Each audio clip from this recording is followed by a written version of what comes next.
So the first thing is vibe. Vibe. This is very, very important. This is the most important thing that you can create in your practice. And I love this. I've learned that people will forget what you said. People will forget what you did. But people will never forget how you made them feel. Feel. See, here's the thing. Chiropractors, particularly chiropractors, are always concerned about technique, or being efficient, or professional, or friendly, or nice, or any of those things.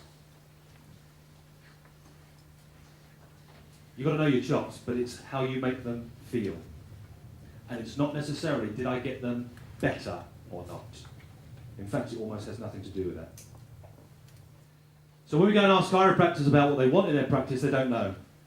So then you get a sign like this. That way, here, there, everywhere, over there, nowhere, down. They are never, ever, or very rarely specific. Very, very rarely. I said earlier, they know, and this goes for business people as well, they know what they don't want. They know what they don't like. I don't like that. I don't want that. I don't like that relationship. I don't want that again. So what do you want? Well, I don't know. If you don't know, then you ain't going to get it.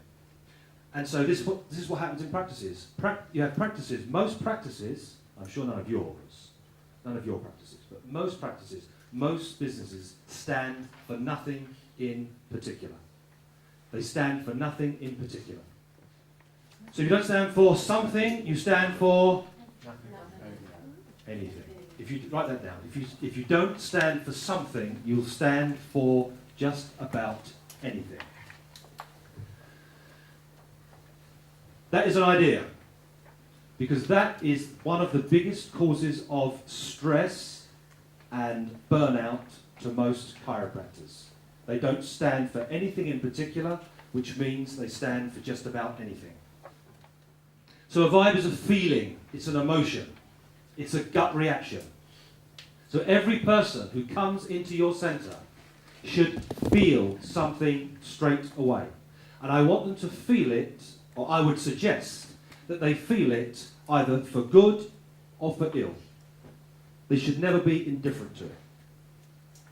And never be afraid of putting yourself out there for this or for that. But it's not this or that, or this or that. Does that make sense? It's got to be one thing or the other. And I want to go in there and think, I love this, or no, it's not for me. No, that's what I want. Your chiropractic, whatever it is, whether you do network, whether you do activator, whether you do diversified or Gonstead, or I don't care what it is, it needs to take place within a context.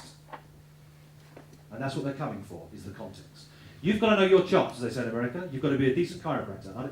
I'd expect that of the least of us. So you've got to know your chops.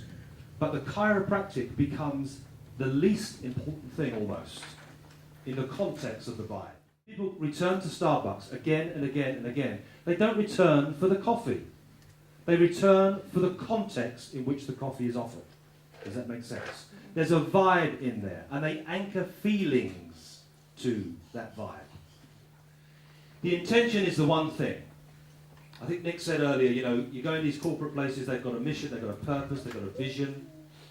And all of these statements are put in a drawer and closed. No one in that organisation can tell you what it is. And the people, there's normally people, it's normally a group effort, or the one guy that wrote it in the first place, he can't remember either because it was so long ago since he wrote it. And it has no bearing on the organisation at all. So the first thing that every business needs is the one thing, and it's the intention. The why. What is this about for me?